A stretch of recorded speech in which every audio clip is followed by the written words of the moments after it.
Coucou la famille, j'espère que vous allez bien, j'espère que vous passez une bonne semaine et que vous êtes tous très abonnés sur la chaîne parce que je vois que les gens s'abonnent sur la chaîne mais vous likez pas, vous ne commentez pas les vidéos. Likez, commentez, partagez. Ça vous coûte quoi? C'est gratuit en fait. Enfin bref. Alors là, aujourd'hui, je viens pour vous expliquer une histoire. Donc, je vais vous laisser voir les vidéos et tout ça. Vous allez regarder, vous commentez, vous likez, vous partagez, s'il vous plaît. Donc, avant de vous mettre les vidéos, je vais d'abord vous expliquer un peu l'histoire pour ceux qui ne sont pas au courant de l'histoire et qui n'ont pas suivi l'histoire depuis le début. Mais il y a tellement de sujets sur la toile en ce moment que j'ai même pas pu encore tout vous faire toutes les vidéos. Donc vous allez recevoir les vidéos au fur et à mesure parce qu'il y a l'histoire de la famille Sassou, Nguesso, il y a l'histoire de la famille Olomide. Il y a plein d'histoires là, donc je suis fatiguée. Donc il y a tellement de sujets sur la toile que je suis un peu éparpillée et je peux pas tout vous faire en même temps. Donc du coup, ce que je vais faire, au fur et à mesure, je vais vous envoyer les vidéos. Regardez, commentez, likez. Aujourd'hui, je viens plus vous parler du sujet de Mwana Nsuka, comme ça date de hier, là. Et je veux pas trop être en retard sur ça, parce que si le sujet il passe et qu'il y a encore d'autres choses qui arrivent, ça va être un peu compliqué pour que je puisse vous faire tous les sujets en même temps. Donc, si vous vous rappelez de l'histoire de Mwana Nsuka, c'est la fille qui dansait, c'est chez JB Mpiana. Si vous connaissez l'artiste JB Mpiana congolais. Elle dansait là-bas, elle était venue quand elle était toute petite. Vous vous rappelez, l'année dernière, il y a eu une petite histoire comme ça, où tout le monde sur la toile s'était ligué en fait contre JB Mpiana par rapport à cette histoire parce que la fille était passée sur internet pour réclamer un peu ses droits. Elle était passée sur internet pour parler de ce qui lui était arrivé quand elle dansait là-bas chez JB Mpiana et elle a fini par avoir gain de cause. Elle a été payée, elle a reçu l'argent, elle a acheté sa maison, elle commence à faire son commerce, elle fait un peu ces choses qu'elle fait, quoi. Et son enfant continue toujours d'être élevé par JB Mpiana parce que oui, elle a eu un enfant avec JB Mpiana. Et donc, du coup, JB Mpiana continue toujours à s'occuper de leur enfant. Et elle fait sa vie et voilà, quoi. Donc, du coup, hier, on était là tranquille. On voit quelqu'un qui sort sur la toile et qui vient expliquer comme quoi que non, toute l'histoire qui s'était passée sur les réseaux sociaux l'année dernière était une histoire qui était complètement montée. Donc, elle, quand elle était venue sur les réseaux sociaux, elle était plus venue pour réclamer ses droits. Elle était venue pour réclamer ses droits par rapport à toutes les choses qui lui sont arrivées quand elle dansait chez JB Mpiana, comme elle était partie petite et tout ça.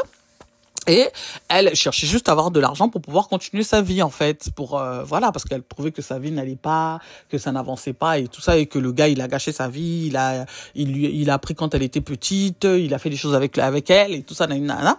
Elle réclamait juste ses droits. Et donc, du coup, elle était venue tout nous expliquer ici. Et tout le monde l'a défendu, tout le monde a pris un peu son parti et tout ça. Et voilà, là, on se réveille le matin.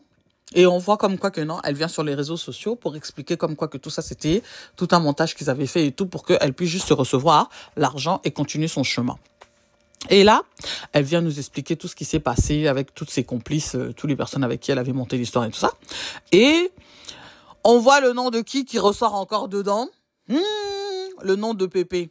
On va pas citer son nom parce qu'il n'aime plus qu'on cite son nom. On voit le nom de Pépé qui sort dans l'histoire. Oh, que Pépé l'avait appelé, Pépé voulait qu'elle vienne porter plainte contre JB Mpiana ici, etc., etc., etc. Donc, vous allez écouter dans les vidéos que je vais vous mettre tout ce qu'elle est en train d'expliquer. Donc là, moi, je me dis, mais les filles quand même, pour une fille, donc quelque chose de très grave lui est arrivé quand elle était petite. Tu grandis, tu as la possibilité de pouvoir faire justice par rapport à cette affaire. Et toi, qu'est-ce que tu fais? Tu préfères réclamer l'argent. Oui, je veux bien, tu peux quand même être récompensé par rapport à tous les services que tu as pu suivre, etc. Mais, maintenant, je me rends compte, je me demande si vraiment, est-ce que elle a vraiment subi tout ce qu'elle a subi? Parce que je me dis, une personne qui a vraiment été traumatisée, qui a vraiment subi des choses, qui a eu des chocs et tout ça, ne peut pas se comporter comme cette fille se comporte en fait. Je sais pas si c'est la peur ou si c'est, je sais pas. Les gens disent qu'elle est polie, etc. et tout, et que voilà, je sais pas. Mais pour moi, quelqu'un qui est traumatisé et qui a été affecté par quelque chose ne peut pas se comporter comme elle est en train de se comporter. Et maintenant, je me dis, peut-être que c'était une histoire entre les deux et qu'elle a eu son enfant par son consentement et tout ça, et que voilà, et qu'elle continue maintenant son chemin et qu'elle avait juste besoin d'avoir des possibilités pour pouvoir continuer à vivre et continuer à faire son chemin, quoi. Mais je me pose quand même des questions. Elle dit tout le temps qu'on lui a dit, on l'a envoyé. C'est une adulte, n'est-ce pas? C'est une personne qui est âgée, c'est une adulte. Est-ce qu'à son âge, on peut tout le temps t'envoyer? Après, je me dis, étant en Afrique, n'ayant pas beaucoup de moyens, n'ayant pas beaucoup de support, et que elle n'a pas des gens qui peuvent la protéger, peut-être que elle peut avoir envie de faire tout ça et tout. Mais je commence quand même à me poser des questions. Après moi, dites-moi hein, votre avis à vous. Donnez-moi vos avis à vous parce que moi maintenant je commence un peu à me poser des questions par rapport à cette histoire. Parce que il y a trop de choses. Il y a ça de l'autre côté là-bas, elle dit autre chose, elle dit autre chose. Donc en fait il y a trop de méli-mélo. Et quand il y a trop de méli-mélo, il faut chercher à connaître la vérité. Mais là franchement, moi je commence à me poser des questions. Je me dis, est-ce qu'elle a vraiment subi les choses qu'elle dit avoir subies quand elle était jeune, ou c'était juste une histoire pour pouvoir se faire de l'argent. Voilà, moi, je m'arrête là. Je dis pas plus, je dis pas moins. Je vous laisse vous poser vos questions. Je vous laisse vous donner les réponses. Commentez, likez, partagez. Suivez les vidéos que je vais vous mettre derrière jusqu'à la fin. Et à partir de là, vous pourrez donner votre avis et tout, etc. et tout.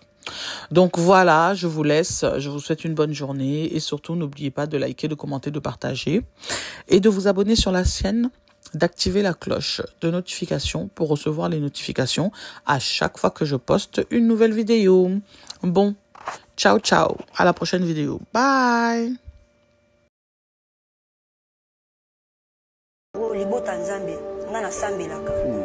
Je vais dire que la vérité. Makambo yo eza mishema amune na mboko mutana sima nango yango pena likambo na senga ki papa na likane mission o pena lipona likambo. D'accord, caméra yango yebisa bato ba biso amtia mabifu bakanga ye pena fu bakanga ye pena kaka fu bakanga amtia mabebo na bo ngabe nabi na yo réseau ye bande ni kiza ko film tazoro mais on mezaye parce que te ezaye je me suis dit que tu sinon il bandé que on est papa quoi. Exactement. Abinga la vidéo. Fanaza même na ba message ya papa ko fi na téléphone na. D'accord. To ko so nae. Na la kisao. Oh na kende ko funda na poto ba biloko ni so tutu ya sandra morali kaka na funda papa chéri na poto kuna pe commission ba nabi oyo te. Nabi ya sandra ngai yo ibisa inga makambo te. Ngani na zabe jamais na ko ke no bina ko ta papa ko fi aussi baté. Jamais. Et puis jamais na rolinga mimanga indi azolo bawana. Nga kanisa kilo ko na ndo ibiso ebisaki ngake o pesa 4000 ozuka visa na yo to ala kisho mutu moko boye piseli o visa. Et comme ya boye na boye na kino kote pa na ye après na kino na poto na kino saisir justice wana na osala na nga ngote. Je me souviens dans l'église papa ko binga ba 0 heure. Na boye o yamba. Na appel normal na appel WhatsApp. Na ye boye na nga o yamba na zuka numéro na ye na bloqué. Na appel WhatsApp, na bloqué pe, na appel normal. Faut bloquer. Par rapport à nous sommes à la télévision. Nous sommes à justice. Nous sommes un grand homme, une légende, et puis deuxièmement, ambassadeur à la musique à Congo. Azana ba famille naïe, azana ba avocat naïe, azana moisi naïe. Est-ce que vous assurez na bilo kozo bimbisa parce que c'est très grave. J'ai un appel sur téléphone casse. Non, non, téléphone. Il y a des choses que vous avez. Il y a des choses que téléphone, il y a des choses là-bas, conversation tangati. La personne tangati. J'ai un appel sur tang. Il papa n'a pas boya l'équipe émission le bic et on a apprécié procuration spéciale, na passeport nangai, azana mokuna pour que nous funda un président JB. Passeport nangai yango. Passeport nangai yango. Passeport nangai yango.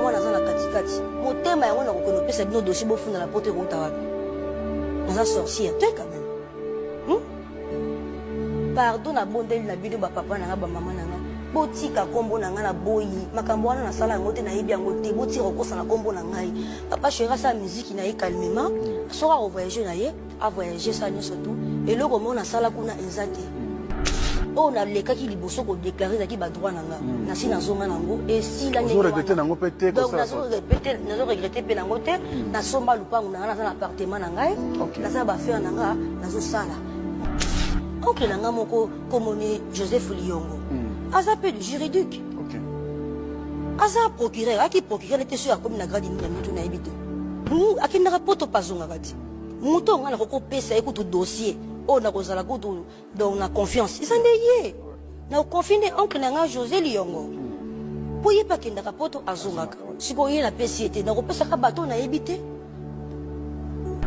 et puis bato bazolinga ba forcer loko wana na makasi ba po bo nuire via papa chéri boye ba ke star bo kende ko kocha makambo osala kuna na yebite bo luka moto ke confirmer plainte na bino po nga pe na o défendre papa chéri ngana bal perdite na mama et na ba mana bal perdite donc tout ça boti na mokili c'est katiki trace na mokili donc na rosa bal perdu jamais ngana mama na bal perdite ngana vandi na ngai ya sanda bande benga mwana ntuka ngana za ya na yo po ni yuzo éviter ngai otanga ba commentaire bato bazo tia du genre que non ngana otilo poison parce que bato ba ko mape bongo ya ke bana sandalina baza ko melanga mingi na za ya na za problème na ote ndi aloba na nga bongo nga pe na bi ah OK pas de problème toza na biso pe bien mais après na sima nango to komi ko so na bien a benga benga nga nde jour mususu na monika rappel ni ekoti na téléphone appel ya sandaline ekoti makambo na zolo bango libota nzambe nga na sambelaka je vais dire que la vérité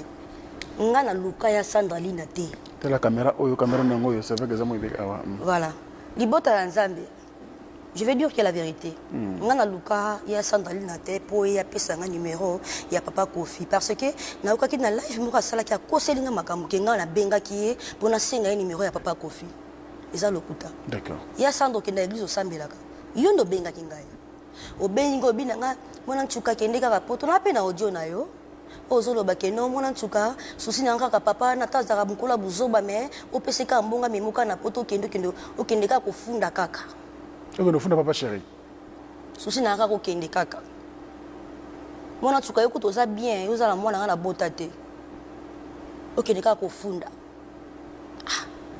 ngana vandika kimi na bien bon ça va azipe atine nga numéro papa Kofi na téléphone ndenge yeni mdo asaki to bana osona papa Kofi yo pe tanzo numéro sala ki nini kasi tanzo numéro nga na benga ite ba benga ngai alors ya pesi nga numéro na monika mbala mo numéro mo boye ekoti de la part ya kuna ebengi nga pe na soli na téléphone na bite makamu susu foko sola ngo kimia ezaki li dossier du genre qui na pesa $4,000 ezaki du genre muta centré le kwana ya sandalina faki na pesa kwa $4,000 ya visa tetoke malembe tant on sandalina tindele au numéro de téléphone ayebi so que numéro ya grand mopa mi sena biso mna Congo est après numéro moko koti bano benga yo ezalaki ye moko to mutu moko azana entourage na numéro mo ekotaki déjà so benga nga déjà d'accord après muta saki le kwana ya sandalina oui après na moni mbala moko ya sandalo bina nga ko banga te côté sa esprit ye ninga za wana ayibani na bakonzi mingi moni papa chéri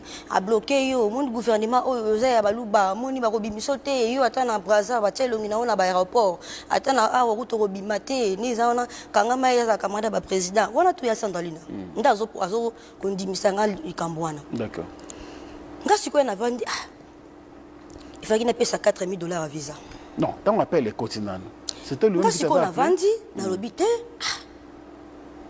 Na bano réfléchir. Abipon, on a payé ça $4,000. Pas de la visa. Est-ce qu'il y a condima? Il y a Sandora condima, kubangate, boyna boye, kubangate Sandabia condima. Na lekisi na ngape na jour na vandi na ngape.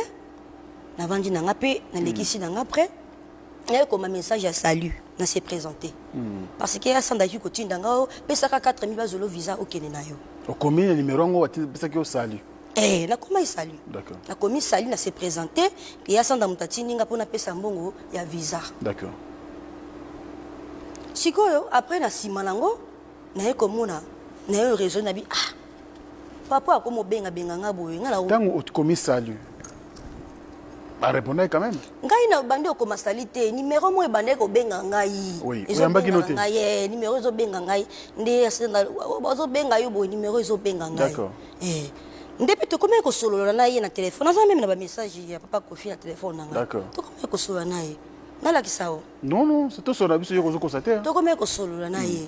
du genre que n'a pas sa 4000 de mabangulu au pesimbo on a visa aux visa OK pour ya sanda ebisa ngande ezalia wa papa chéra kalinjela okobimate okokende sika mokote batia ba photo na aéroport partout donc attention on voyager collection na immigration bakania parce que moi si na ceux qui du genre bon oh maman nani abakotela ki papa chéri ba protéger et puis ngana robima mboka ote akotisi makamno na kindoki na molili akotisi jibe piana papa chéri a kunjo na mulangi ko bimate wana ya sandra d'accord a côté sina kindoki na makambu na yo ko banga te ata papa ko fia benyo ko banga te kende bo solo la na yo solo la na téléphone d'accord ngapi na bi OK to bando ko mana papa ko fia après na sima nango na moni et comme ma discours échangé discours échangé ngapi na vanditi na bi non te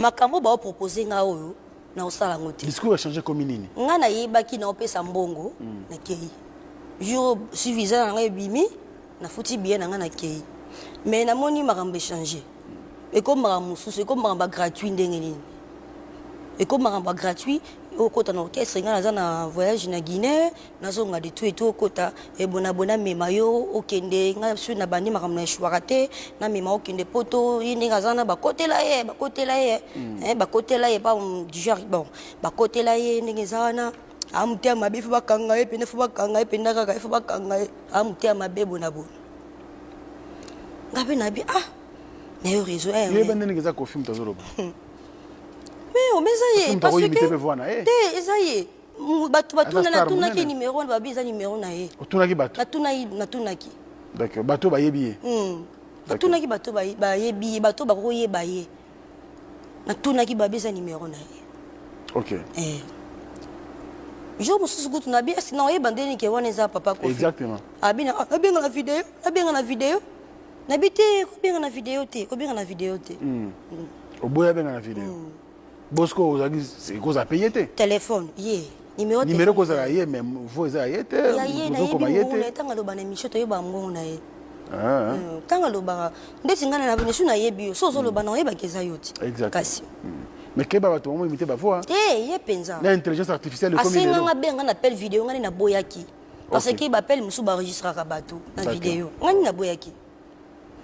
Maintenant, échanger les solos, il y a $4,000 au lobby après les solos. Et comme je suis non, on a qui ne confond dans la poto, bablo, nous surtout, il y a Sandra Moral, qui a fondé papa chéri na poto, qu'on a fait comme son bas. Nabi oyote, nabi ya Sandra, ngai ibisa inga makambo te, ngani nazabe jamais na roke nobi na rota papa kofi aussi mbate. Jamais. Et puis jamais na rolinga mimanga inde azolo bawana. Nga kanisa ki lokona ndo ibisa ki ngake o pesa 4000 ozuka visa na yo to ala kisho mutu moko boye pifeli o visa. Et comme ya boye na kino kote pa na ye après na kino na poto na kino saisir justice wana na osala na nga ngote na blonzo bloqué na o changer na numéro de téléphone. Ya Sandra yo ma petit. O changer numéro de téléphone ni nyango. D'accord. O changer numéro de téléphone pour nyango za yuma. So Monica est simité bloqué. Après ngamba mona yako za téléphone, je me suis dans l'église papa ko faire binga ba 0 heure. Na boyo yamba. Na appel normal na appel WhatsApp. Na ye boyo na ngako yamba, na juka numéro na ye na bloqué, na appel WhatsApp, na bloqué pe, na appel normal. Bloqué. Par rapport à Mosoloba oyo na katio malobate, nous sommes à la télévision.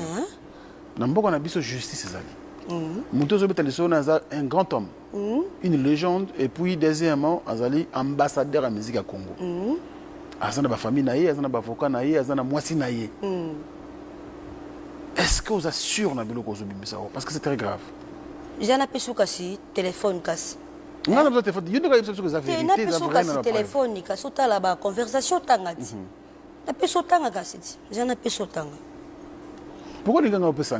Oh, mais quand ils ont fait ça, ils ont fait question.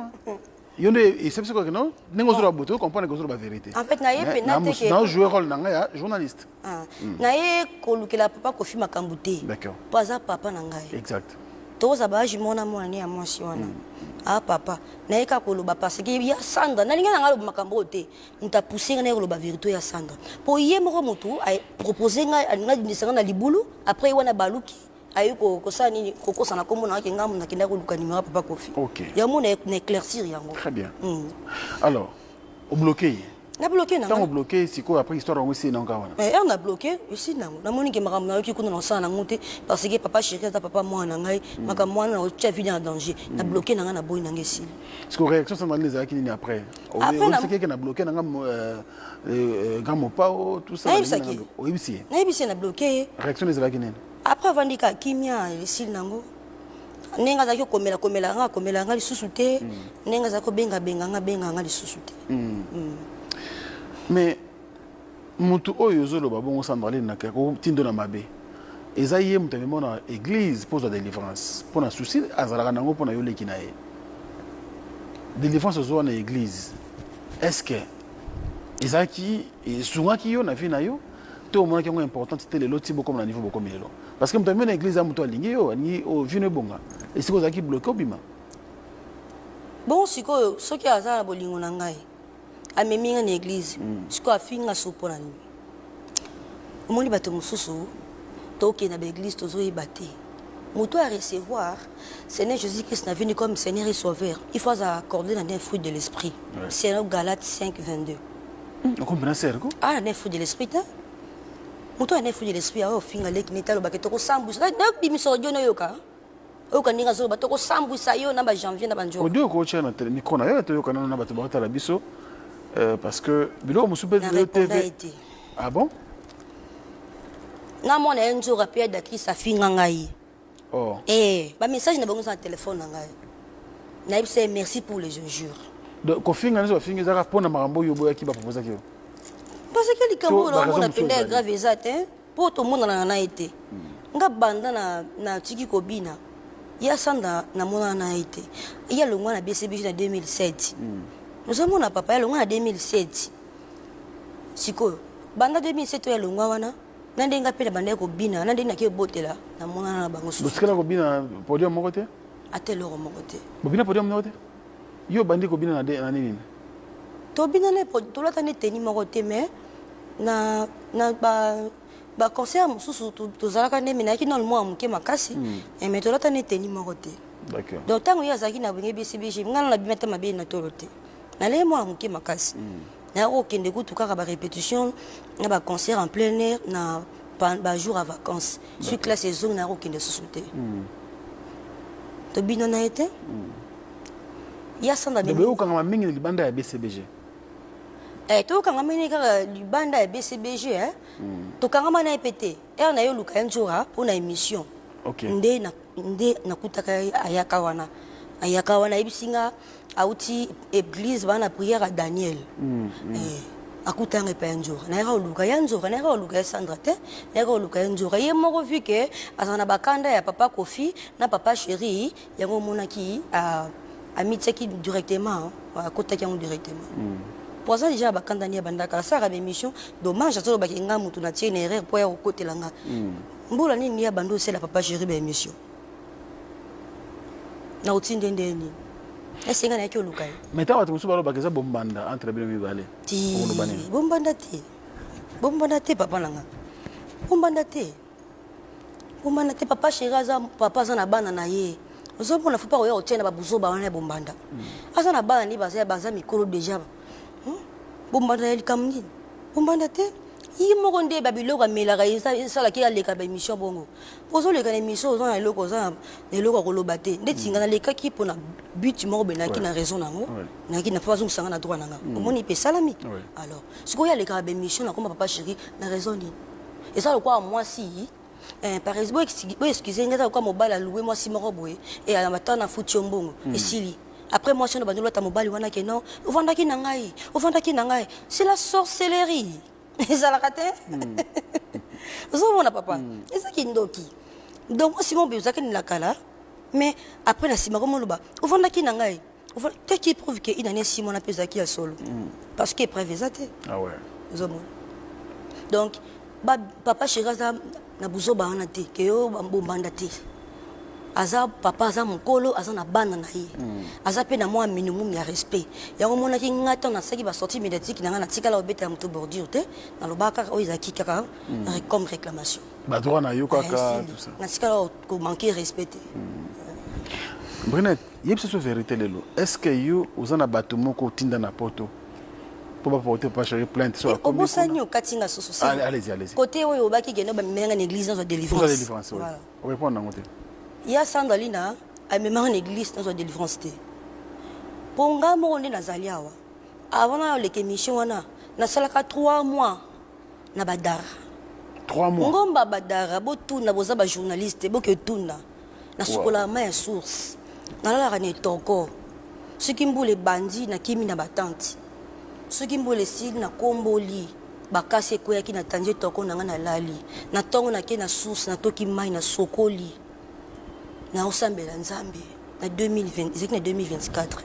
Na osambela nzambe parce que na mona ki ke no ele vous ko simbeza te fa na luka nzambe nga moko pe na bosolo et na luka ki nzambe na nga na profondeur na sanctification parce que nzambe ba luka ki na bosolo ba luka nzambe te ke no lelo osambe lobo kebo ozwate fo luka nzambe nzima na pasi nani ndi batela kaka kibo mwasi na yo te kata mapa mais like pa nzambe akusunga yo kaka exactement ozomona na luka ki nzambe na nga na ngomba 3 mois na leka na ba prière na badara na saki 5 jours na luzizi là na mangé 10 jours na yeko ça 3 mois na badara 2024 na kitara ya okonda kwa nzete donc ya na mkope sanga délivrance te toi memangai mo kana ga église abengi saki ngai vu que yep a fait à côté de l'émission ya on a mona na récompensé payé pa bengi sengai abengi sanga 2 fois jour à liboso to ya luka njora et après habito ki église na bango nanga na cousine nanga to kendaki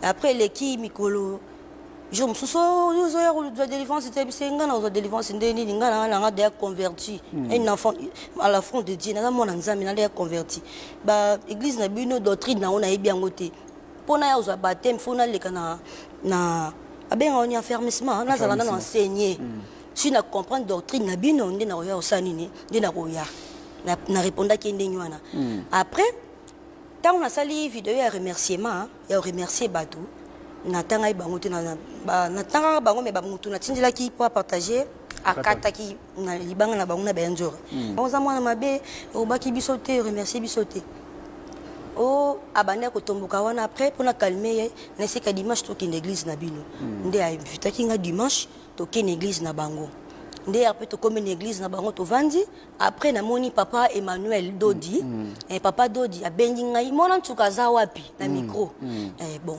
aza papa aza musali nzambe a bengi ngai no sani na matati na matina podium do mona ki papa lobaki wana yesili après na sima nango na zonga na église na sami na bima OK de la même délivrance ta mokolo monte a même délivrance ndé nini yo même mutu na église yo moko za non converti mais la diamba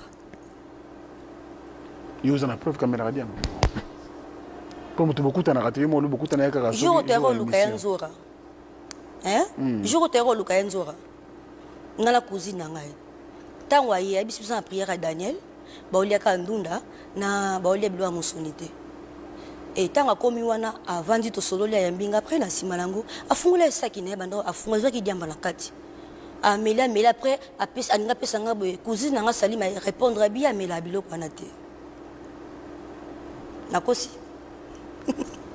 nakosi te mais l'on de tant siko na monique yebo mutanga so ninga mema na église na bango a invité nga yemo kazo mela diamba na okende te na okende te parce que nzambe aluka ke na baventure te baluka nzambe na bosolo so telemika pour na vie na yo otelemika na sanctification na yo ba histoire ba reine César ndeni bazwaki ngolo liboso nzambe parce que netamboli na bango selon proverbe 31:29 na kokita na se ezo banini plusieurs filles ont une conduite vertueuse mais toi tu le surpasses toutes la grâce est trompeuse et la beauté est vaine mais la femme qui craint l'Éternel et celle qui sera louée récompensera du fruit de son travail et qu'emporte ses œuvres la loue.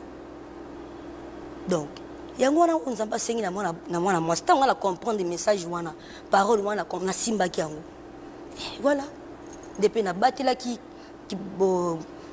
boyenge bene nanga na batela ki na force qui vit de prière ba pasi ba minini tout na yika na beta de jeune na kolele ezambota makambu ke zambota ndoko twa chamba chibe na ndi malelo ke yo ndem tokota chamba chibe violer chibe na yo ndi moko sele zambota makambu osenga nga limero ko fina pesa limero ko fi po luka poto obishi ba tio ba kali partout luka poto partout luka poto ko kende pa kofi na leki non ndeko no mobali bokutana sindi na kofi nga azala ite nga na zala ite osenga nga limo kofi na pesa ponga mona lusa kofi te moyena sengelo makambo wana ezate tala ndumba ba mongo oyo abandaki ndumba na 11 ans yo te melanga na carrière ya musique yo te mate na beauté yo te mate na carrière yo te mate yo kasino ko la matanga kuna pa jibe ko la matanga kasi ba ozongela yo nde tula nzomba bat ba oseka na matanga wana mobalo ngokangisa ngokangisa ke makala akufa ta na crise oboma ye likola zuwa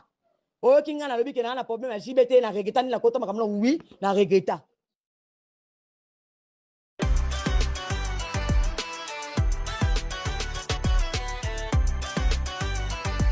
zuwa oyo kinga na lobi ke na problème ya jibe te na regreta ni la kota makamno oui na regreta ni la kota makamna yo pe na regreta na bandelo lisusu na regreta il fallait même pas porter chapeau un yo banoko te pas jibe bola na jibe nga sina longa orchestre po ngato na zaki na BCB ngola na jibe te okosi ngola na ete okosi biso to sambwa kongo mobimba to fingama kongo mobimba pona makamu na yo na kende ko lobanga ba jibo bangake na sepelite ndenga loba itokota tuna tu bo tokota tuna tu te tokota tuna tu bo zema ngozula ngoni na tuti zemi wana ozula ngona tu zemi wana ozula ngona tu oyebite oyo pape ke soki mère azalaki te na bakisi na ye na ingaki naza yo mère akenda nga na remplaça nga ntango nakendaki sikoyo okota te mpo ani okota te mpo na nini yo kasi jiba olimbisa yo alimbiso te apreferi utalimbisa nga mpo oyebi ke yo moto ya oluka biso mpo na makambo na yo ola na ndako manzanja ya salima baoteka bateka adiamba na kati otikala otopesa salima ta 100 francs te un grand obota mwana mibale okosaka obota mwana moko nyonso bande ono bayebisa biso nyonso tofingama na kisasa mobimba po yoza lopango akapelo ovanda wana po osimba $100 po osimba ta mwa telefone biso moto mona pasi mpo na yo ozwa nakode oloba ke nalingi nanga baproblème na chibe te papa shelimbisaka mpo na kotoma mamwana ntuka yo benga ngai obanda kogaze nga nga kamarade na nga mbanda na yo betanga mosinzo ti ngane nazalaki mwasa jibe yo betanga mosinzo ti badanse nyonso bazali bafigurante ngane nazalaki artère filme ti omote ntango nakei mare akei moto atika kota na libala te bakolimbisa yo te kana nde okofana na matanga na baolimbisa yo te mwana koluka te omoni yo osambwa na internet nga dea na sambwa na ezala mbala suka kobenga dakis te kobenga nzoka te baye koluka nga mpe atia na ndako mpo bamona batuna sande eza nini na explike mo badoso baokamwa zuwa nde esala yo zuwa yo sa kalita basa jibe yo penza katula soif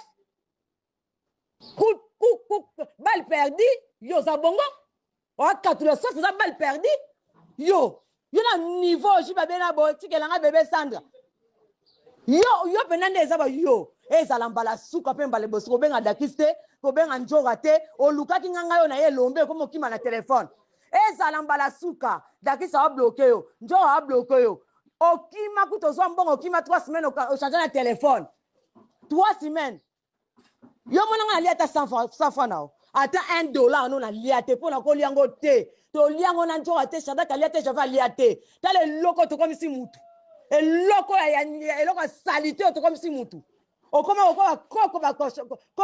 bakoko ba juif bakoko ba libanais couleur ezate bana acheter otanga na leki nga Irene awa Irene otanga na 30 kasi okosa jibe age biso okosa biso baba ngumbo okosa so age note po banda kala osala kala ezala mbala suka na sala émission na otanga komono na nko amona patalelo otininga sina sala émission na otanga komono na nko pozwana na vie eza biso kovana na lopango wana eza biso kolata na elamba kozongisa kabelo eza biso mafuta osia tioko otia vitamine okoma kwa mabunde okwa beriberi eza biso omoni koto tie musapo tie na lisoko akoba oyebi ngai te na kwesa ba lion ebongo yo nchinchi yo osaka nanga toko tuna na internet émission ya sali songa na finga ko na nini oya kokotelanga tokota tuna tu ozwaki zemi na tu ozwaka zemi na tu po ozala mwa mère mère akenda nga na kota inane 6 mois mutatika la mère azate oza balle perdue balle perdue à JB balle perdue to kotele to sambwa biso na ba nzoka to sambwa to lala na ndaku te to sambwa yo un grand oza reconnaissant te eloko yo osenga ngali mwa Kofi na pesa ko kende na yana okune pa Kofi bokukutana ki yo Kofi sindi au retour na Kofi soki ngai na saki na mo fleri oui osenga nga po luka poto tala muto yo ongo boma jibe likola zuwa olinga jibe makasi kasi jibe ozongelo to za balle perdu ozala balle perdu ozongelo te o niveau basina été ezala mbala suka ozala mbala suka ozala mwasi na été ozala katula face nga j'étais la femme de Jibe une année 6 mois bino nyonso ozala katula soif imbécile idiote oyokinga ko benga ka sunjo te ko benga ka dakiste soko za besoin na peso permission lobi bande mission lokanga na samba kala na bakiselo ko sambwa na bakiselo sambwa abi nga mama yo za 30 ans na obota yo ona 30 ans na obota nga age na ba ko tanga misapite so yi mubale nga simanga na kilimba papa mama le klemso na ko funda mwa mbalo azo simba ngai yo ofunda te yo sepela na ngoti ofunda te un grand irreconnaissant zoba comme na 30 ans jote kangami ozonga ka na za mine ezala mbala suka na kotanga comme no swati nga kobla tuno comme na émission ezala mbala suka ko benga njora te ko benga dakiste ba ndeko na ote ko benga ka bango te un grand na ono so saleli yo na vie yo moni ozo so obe nga yasa na sale émission na sepeli te ndo tangi comme na ngai e bongo kota na tuni ozula asem na tuni oyi madame te ozayi madame te toti kama bala kala yo fana na ete poani bala ka te poani bo fana na mwana ndak mo te poani poza bal perdi ezala mbala suka pe mbala liboso ocha ni dim na église na biso ngala lia ni 100 francs njoka ni 100 francs oza un grand oza na fofongola mbanga te ya koloba nga sona osala émission na TV tala na ndako kote la onde na ifa ina tanga loko na kote la ote fa komo boya kombo no tala na ndako kote lo butu moi ozo mwa lupango wana kapela ana ozo mwa mafuto cha choko ezala mbala suka na zaka liboma mwana moyo liboma makasi ya jete na kwesa balio yo njinjo kusangelo tena ofinof makile bimi okingai ezala mbala suka ko benga adakiste ko benga njoa te na bloka to pona na china na ote pona mona de choses ingrat na ono so selo eza ingrat ya ona ki osi papa chéri bolimis na regretta encore une fois na episode que na regretta aba pe mama mukolo ratevi tokutana na banki kuna Jubo ozombo na mimi yo asiba ko fongola compte kombe $30,000 oyebite na ke Dubai na so bilo andako.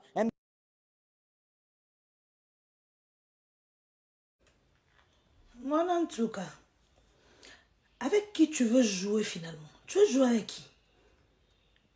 Quand toi tu es passé à la télévision pour dire que tu veux parler en lingala parce que pour la restriction à TikTok, tu es passé à la télévision pour dire que Bazeko Tchaomi Sapi na âge à 9 ans et que on t'a introduit le Bangala à l'âge de 10 ans. C'est Kofi qui t'avait envoyé faire l'émission. Quand toi tu es passé à la télévision pour nous expliquer comment Zamro t'a introduit dans la chambre de celui qu'on appelait Jibe Mpiana pour te mougou à l'âge de 10 ans jusqu'à ce que tu tombes enceinte à l'âge de 13 ans. C'était Kofi qui t'avait envoyé ouvrir ta grande gueule à la télévision pour parler. Vous savez, moi, je ne peux pas être d'accord avec Kofi sur certains points. Mais différemment des autres, moi, je suis émotionnellement intelligente. On doit avoir l'intelligence émotionnelle. Kofi ne parle pas avec JB depuis plus de 16 ans. Quand toi, tu as fait un enfant avec JB, pour une histoire qui s'est passée pendant ton enfance, on a trouvé que c'était logique, tu avais le droit d'en parler. Et si tu voulais l'emmener en justice, tu avais le plein droit parce que ce qu'il a fait, ça ne se faisait pas et surtout que tu étais un enfant. Mais quand tu veux sortir Kofi comme la bête de l'histoire, là ce n'est pas logique. Parce que tu sais que Kofi et JB, ça fait 16 ans qu'ils ne se parlent pas. Ce sont des ennemis. Quand tu vas contacter l'ennemi du père de ton enfant, c'était pourquoi? Pour qu'il te dise que Brunel ne fait pas ça, ne va pas en justice. Quand tu pars voir l'ennemi du père de ton enfant, c'est pour le faire clouer. Et qu'est-ce que Kofi va faire? Tout ce qui est bon, parce qu'on dit à la guerre, toutes les armes sont bonnes. Il utilise les armes que lui, il trouve bon pour cette guerre. Et c'est comme ça que vous êtes arrivés là dans vos histoires de plaintes et tout. Tu ne viens pas aujourd'hui te faire laver. En tout cas, les Congolais ne sont pas des idiots. Tu ne viens pas te faire laver pour dire que Kofi Mtazalina Sima Makambo. Oui, Kofi Mtazalina Sima Makambo. Kofi Mtafongola Kyo Monokopo Oya Koloba. Tout ce que tu as expliqué à la télévision. Après avoir aperçu les 100 000 $ de JB, tu as acheté une maison, tu as acheté une parcelle. Après avoir aperçu l'argent, après avoir sali celui qu'on appelle JB, nous tous, nous l'avons incendié sur les réseaux sociaux. Tu veux te laver parce que tu penses que quoi? Quand tu parles de Kofi, comme Kofi c'est la bête de l'histoire, que nous allons dire quoi? Que nous allons dire quoi? Si tu étais une bonne femme, tu n'allais pas aller contacter l'ennemi de ton mari. Ce que Kofi a fait, c'est tout ce que les ennemis font. Quand ils rencontrent leurs ennemis, ils attendent que quelque chose de pire arrive à leur proie. C'est ce que les ennemis font. Kofi n'a pas fait quelque chose qui n'existe pas. La mauvaise dans cette histoire, ce n'est pas Kofi. La mauvaise dans cette histoire, c'est toi. Une mauvaise femme. Oui. Une mauvaise femme. Parce que JB autrefois, c'était un démon qui t'avait IOL à l'âge de 9 ans. Aujourd'hui, tu viens nous présenter JB comme un saint parce qu'il t'a remis les 100 000 €. Parce qu'il te permet aujourd'hui de voir ton enfant. Mais est-ce que tu dois me mettre dans ta petite tête avec JB? Jamais. Il ne te prendra plus. Même quand il est là dans le célibat, plus de 10 ans, il est célibataire. Maman, JB ne va pas te prendre. Je te jure. Il est sorti avec toi par erreur. Lui-même, je crois que si il devrait avoir un enfant avec une femme, il n'allait jamais penser avoir un enfant avec toi. Ce sont les aléas de la vie. Acontecer, comme se dit en portugais. Elle nous donne comme. C'est arrivé, il n'a plus eu le choix que d'accepter l'enfant parce que c'est quelqu'un de très responsable. Tu peux venir salir Kofi aujourd'hui, demain et après-demain. JB ne viendra pas, ne te prendra plus comme femme pour te mettre chez lui à la maison. Alors, ferme ta gueule. Quand tu es allé te confier à Kofi pour rabaisser JB sur le portugais, mais il a encore le français. Pour le rabaisser, pour vouloir le faire clouer. Parce que si on était dans un pays de droit, il allait être heureux. À cette heure, il allait déjà être en prison. Tu n'as pas pensé qu'il était le père de tes enfants. Alors, ferme ta gueule. Si aujourd'hui avec Kofi et Sambaka Zadi ou quoi, ça ne marche pas. Fermez vos gueules et puis il faut avoir honte. Bon, il y aura Sony.